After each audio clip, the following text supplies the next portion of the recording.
the topic of my conversation today will be the Orthodox contribution or participation in the European dictatorships in the 20th century. When we're speaking about the dictatorships in the 20th century, we usually keep in our minds two major ideological systems that clashed, especially in the first half of the 20th century: communism and Nazism, two major ideologies that shaped two superpowers, the Soviet Union and the Nazist Germany. And those are somehow paradigmatic, archetypical dictatorships, as it were, based on ideologies. And indeed, the Orthodox churches contributed to those dictatorships. Probably not to the same extent as maybe some Protestant churches, like if you take into consideration Deutsche Christen, the German Christians in Germany, mostly Protestant and Reformed Christians who constituted a body, political and ecclesial to some extent body that supported the Nazi regime, or if we take into consideration a very controversial and still debated contribution of the Vatican, of the Roman Catholic Church to the developments in Germany and in Italy, another notorious dictatorship at the time with Mussolini's fascist system, which was also somehow corroborated by Christians, Western Christians. So the contribution of the Orthodox to those two or three regimes, if we add Italy to that, was really minor, hardly distinguishable. Still, there were some words and gestures and symbolic gestures from the Orthodox churches to endorse somehow the programs or ideological directions of those regimes. Like, for instance, a part of the Russian church at the time, the so-called ROKOR, Russian church outside Russia, which separated from the Moscow Patriarchate after the Bolshevik Revolution 1917, and which clearly aligned with the monarchical, conservative, traditionalist agendas in the interwar period, endorsed Hitler personally. One of those episodes, which was not systematic, I would say. It was not a systematic endorsement of the Nazi regime. It happened when Hitler okayed building a new cathedral for the ROKOR in Berlin. And actually, this church, the main church for this Russian church, was built with a significant contribution from the funds of Reich's chancellery. With Reich's money, and the primate of the church, Metropolitan Anastasius, thanked Hitler personally for that contribution. There were other episodes, like, for instance, when during the German occupation of Greece, like Mount Athos was under the German occupation, and many monks on Mount Athos, who are famous for their spiritual life, nevertheless endorsed and collaborated with the occupation forces and so forth. So there were some instances of collaboration between the Orthodox churches and Nazis. The same was in the Soviet Union, and even though in the Soviet Union the Russian Church dominated the scene, as it were, its contribution to the Soviet ideology or regime was really minor. The Russian Church was persecuted; it was on the brink of extinction, especially under Stalin, and the only strategy of survival for that church, so many believed at the time, was just to accept whatever the state does to the church, which meant that the church just really humiliated or wanted to exterminate the church. So the Russian church did not have a choice whether to deliberately support the Soviet regime or not to support it. At least officially. Well, some people in the Russian church just chose to go underground and join different sects, Orthodox sects underground. Some just went to gulags and perished there. Thousands, hundreds of thousands of them perished there. The official church, at least that part that remained alive after the persecution, after the Great Terror by Stalin, chose to collaborate with the Soviet state. And again, it was not a marriage by agreement. It was a cursed marriage, arranged marriage between the church and the state, as it were. And again, the Russian church, the Russian state, the Soviet state, did not need any endorsement from the church, from the Russian church. So as the Nazi regime did not need any endorsement from from those pieces of the Orthodox churches that found themselves on the territories controlled by the Nazis. A bit different situation is in some minor spots of Europe at the time, which are somehow understudied and remain under the shadow of those big political or ideological systems of communism and Nazism and Italian fascism at the time. Those are the spots in Europe which coincided historically with the area of orthodoxy, of Eastern Christianity, and which adopted dictatorship for their political regime. Those are minor dictatorships that flourished in some small Eastern or Southern European countries. Those dictatorships are less known than Nazi Germany or Italy or the Soviet Union, but still they played an important role in the political developments in Europe at the time. They constituted an important part of the landscape, of the political landscape in Europe, as it were. Fortunately, we have now a number of good studies of those, I call them minor dictatorships in Eastern and Southern Europe. They appeared recently, and I'd like to show you some books which explore those minor dictatorships. Like this one, like Rethinking Fascism and Dictatorship in Europe, with focus on those small dictatorships, like in Portugal, like in Spain, which continued into the 70s, as we know, and in some Orthodox countries, like in Romania, like in Greece. And there is another book, also by Paul Gray Macmillan. This is the publisher. Its title is Reactionary Nationalists, Fascists and Dictatorships in the 20th Century. And there are some other books that cover those small dictatorships in Europe, which were sitting deeply in the Orthodox soil, as it were, or traditional Eastern Christian soil, and which collaborated with the big dictatorships. Like, for instance, I just want to show you another book.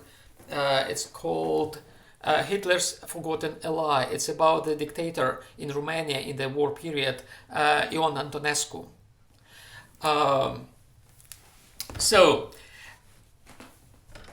I suggest we focus on those minor dictatorships, because the contribution of the Orthodox churches to the evolution, to the flourishing of those dictatorships was very significant, much more significant than the contribution of the Orthodox churches to the Nazi regime or communist regime, or there was almost nothing in terms of the contribution of the Orthodox churches to Italian fascism, but there was a very important contribution of the Orthodox churches to other forms of fascism in Europe at the time. Essentially, the Orthodox churches provided those small, minor fascist regimes, dictatorships, with important tools of self-reflection and self-expression. They provided those regimes with narratives, ideologies tuned or tailored to fit the national ground in those dictatorships. I will not go into details regarding those small dictatorships and how the churches collaborated with them. I just want to suggest a book that I published on this subject, and Elizabeth mentioned it. It's Political Orthodoxies. And I actually explore here cases of collaboration of the Orthodox churches with the dictatorships in Greece and in Romania, as well as in the pre-revolutionary Russia, before the revolution, 1917, and the collaboration of the church with the Soviet regime. So you can find more details about this collaboration here. What I want to do in this kind of short presentation that I'm supposed to make it short, is to epitomize the common features of the collaboration between the Orthodox churches, local Orthodox churches, and those minor dictatorships in Europe, especially in the interwar period, but also in some cases after the World War II, like in Greece, for instance, during the dictatorship of the so-called Black Colonels from 1967 through 1974. So, my list of common features of all sorts of dictatorships in Europe, in the Orthodox, traditional Orthodox countries, and how they were supported, endorsed by the Orthodox churches, will start first with the point that the churches, Orthodox churches in those countries, effectively adopted and reproduced fascist rhetorics. Fascism is usually considered almost synonymous with nationalism, and sometimes it is even confused. The most recent scholarship argues that they are not exactly the same, fascism and nationalism, and we should distinguish between fascism and nationalism. And essentially, the churches, Orthodox churches, grew to supporting fascism from nationalism, from the original nationalism, which had been adopted by the churches in the 19th century, in the wake of the so-called the Spring of the Nations, when the new independent national church states emerged from out of the Ottoman Empire, Habsburg Empire, and the Russian Empire eventually after 1917. They emerged as national states. They emerged as nations that fought for their freedom. They were endorsed, those fights for freedom were endorsed by the church, but eventually they transformed, many of them transformed to nationalist kind of regimes and ideologies. And when those superpowers, ideological superpowers like Nazi Germany and Soviet Union emerged, many of them aligned themselves, those kind of nationalistic churches and states aligned themselves with the fascist ideologies which were fashionable in the interwar period. That's how the Orthodox churches grew to support fascist regimes, because it looked very similar to their original nationalist ideologies, even though, again, I want to point it out that we should not confuse them completely, because a feature of fascism is not just national identity developed to an extreme, but also an emphasis on the role of the state and on the role of masses against or versus vis-a-vis individual beings, individuum. So the collectivism and etatism became an intrinsic feature of fascism, and quite surprisingly, it was also a feature of the Soviet ideology, because the Soviet Union also emphasized the role of the masses against the role of individual beings, and the role of the state in promoting, social justice and equality and everything that was on the agenda of the communist ideology. So the churches, quite surprisingly, support, well, maybe not surprising, but in tune or in line with endorsing fascist regimes and ideologies, supported collectivism versus individualism, and supported etatism, the role of the state in the life of the people. Two factors contributed to these two alignments. First, individualism was believed to be a Western construct, and the churches, by adopting an anti-Western rhetoric and ideology in this way, by criticizing the Western individualism, rebuked the West, as they believe, the heretical or a secular West. So it became a part of the anti-Western rhetoric, this endorsement of collectivism. And they endorsed etatism in the wake of the symphonic thinking, because an intrinsic part of the Eastern Christian legacy is alignment with the state, reliance on the state, in following the model of symphony between the church and the state in Byzantium. So the churches, the Eastern churches, have developed a kind of DNA in their genes, in their nature, which is symphonic, which pushes them forces them to adopt a relationship with the state, whatever the state is. So this is the root of the etatism, which is a feature of fascism. That's where they converged, fascism and the support of the Eastern churches to the contemporary fascist regimes.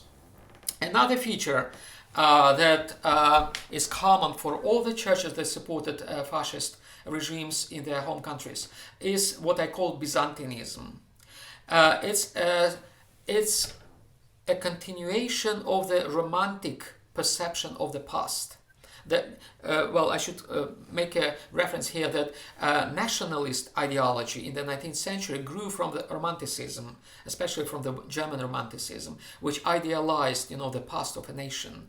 And this past for the Orthodox churches was Byzantium. So this idealization of Byzantium, of the Byzantine past of the churches, contributed to the formation of an ideology which I call Byzantinism. And essentially all major dictatorships in Eastern Europe and Southern Europe, they made explicit references to Byzantium. Like, for instance, one of the ideologies of the Romanian dictatorship, who was also Prime Minister of Romania from 1931 to 32, Nicolae Iorga. He was a famous Byzantologist as well. And he is famous for his book, which was written and translated first into French, Byzance après Byzance, Byzantium after Byzantium, where he explored the idea that Byzantium can exist even after Byzantium ceased to exist. And he believed that his contemporary Romania was such a Byzance après Byzance. Also, another dictator, a Greek dictator in the same period of time, Ioannis Metaxas, who was a dictator from 1936 to 1941, he constructed, with the assistance of also from people from the church, he constructed an ideology that the Greece that he wanted to see under his leadership, dictatorship essentially, was a continuation of the Hellenic civilization. He called this Greece, his Greece, the third Hellenic civilization. The first one for him was Sparta. Remarkably, not Athens, not the Athenian democracy, but the Spartan regime, because he believed that the Athenian democracy, ancient Athenian democracy, was weak, while the Spartan regime was strong enough and was really an example for modern Greeks, contemporary Greeks. The second, though, civilization for Ioannis Metaxas was Byzantium. So he believed that his dictatorship just continued Byzantium, and it's a natural evolution of the Byzantine civilization, as it were. So those are examples of references to Byzantinism among the dictators in Europe, Orthodox dictators in Europe. And we'll come back to this feature in a moment. I should also, I have identified another common feature among those dictatorships. It is the feature that all those dictatorships perceive themselves and express themselves and believed about themselves, that they are distinct civilizations. They are not just nations. They are whole civilizations. And essentially they dwelt on the concept of civilization as it was had been developed in the beginning of the 20th century by the political scientists and philosophers such as Arnold Toynbee, Kinsey Wright, and others. And they, in their turn, they built their work on the works of Oswald Spengler, a very kind of popular German political philosopher who predicted he became popular because he predicted the fall of the decline of the West. Also some Russian philosophers, political philosophers and philosophers of history such as Lev Gumilev continue the same line of expressing the lifestyle, the ethos of the Eastern Christian countries as distinct civilizations. And Lev Gumilev in particular spoke about super ethnoses, super nations, which are wider than the national core of the national states that emerged in the Balkans in the wake of the collapse of the Balkan empires. Another common feature of all the dictatorships and the churches that endorsed them, that they valued traditional values, what we call now traditional values. So they were essentially conservative entities, and they supported conservative ideologies based on traditional values.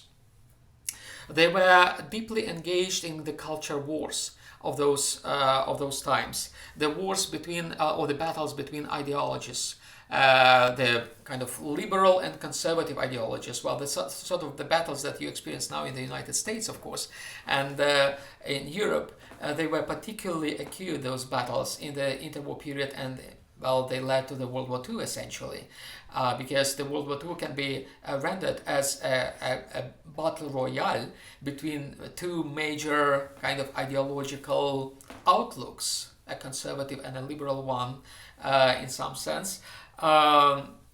And the churches were deeply engaged in those dialogues, just like the churches in the United States nowadays are so deeply involved in the culture battles. So the Orthodox churches were involved in the same sort of culture wars in the 20th century, throughout the 20th century on the European scene.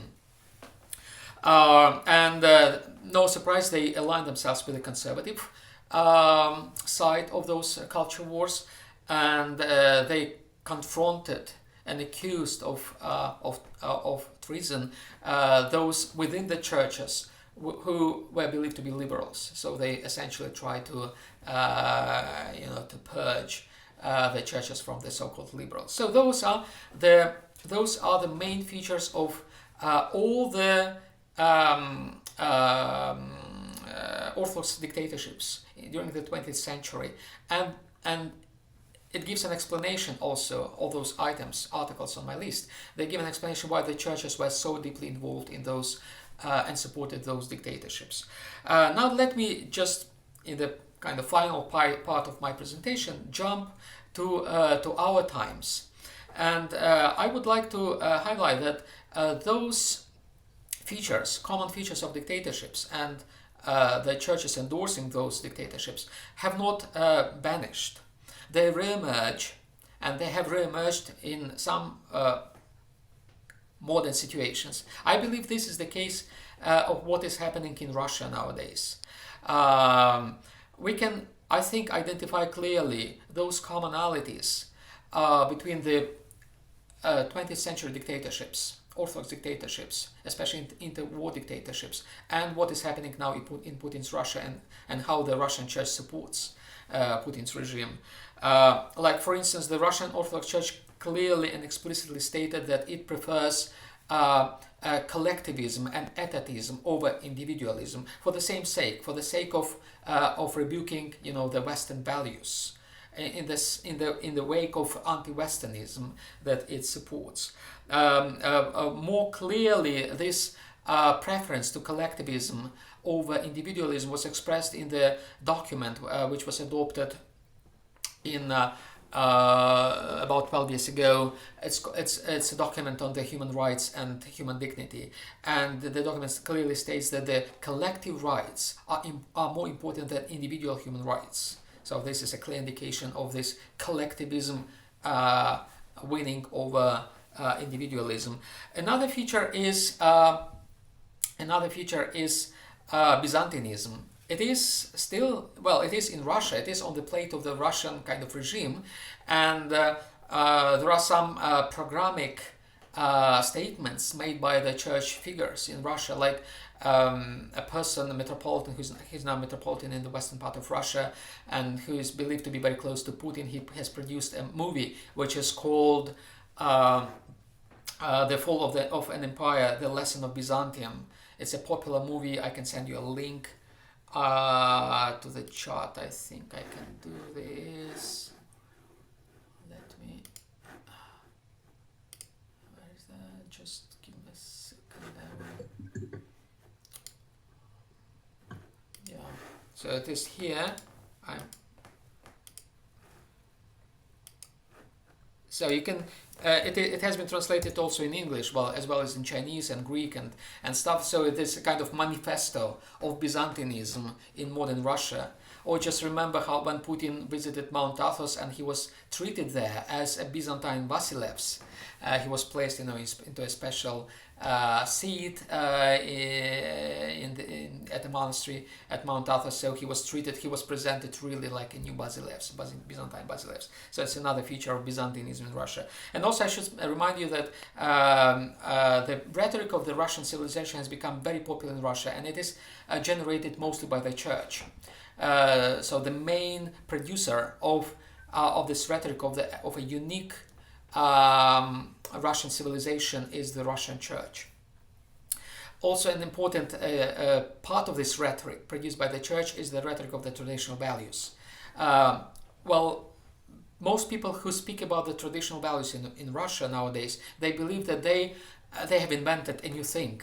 It's a kind of a new speech, a new kind of language that they try to capture, the attention of wide audiences in Russia and outside. But it's a very old language, as a matter of fact, and it is particularly a language of the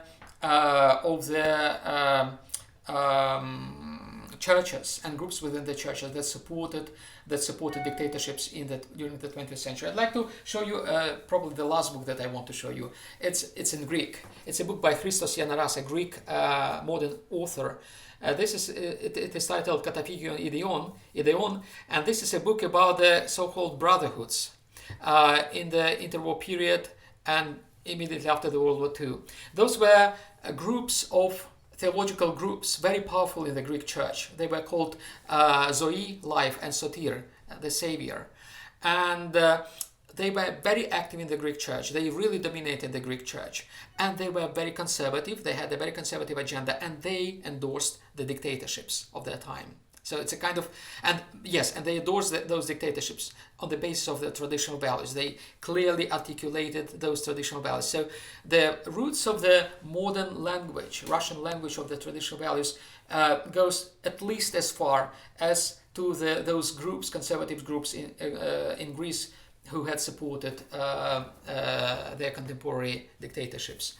And the last thing that I want to say about the Russian development is that the ideological divide between conservatives and liberals became so strong in the Russian church that essentially conservatism as an ideological construct has become a new orthodoxy, a new doctrine of the church, almost a new doctrine that substituted somehow the traditional Orthodox doctrine to an extent. Maybe I'm exaggerating, but it seems like that, it looks like that people debate, in the church, there is an internal debate where conservatism is proclaimed as a kind of the new orthodoxy, new doctrine, and everyone who does not comply with this conservative doctrine is deemed to be a sort of heretic.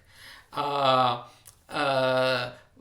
Patriarch called those even clergy who dare to express some liberal ideas as traitors in cassocks, literally. So it's a kind of internal purge against liberals, which is an interesting indication exactly of this ideological obsession with ideologies within the Russian church. The same kind of obsession that the churches in the interwar period, the Orthodox churches, had in the countries like Greece and Romania.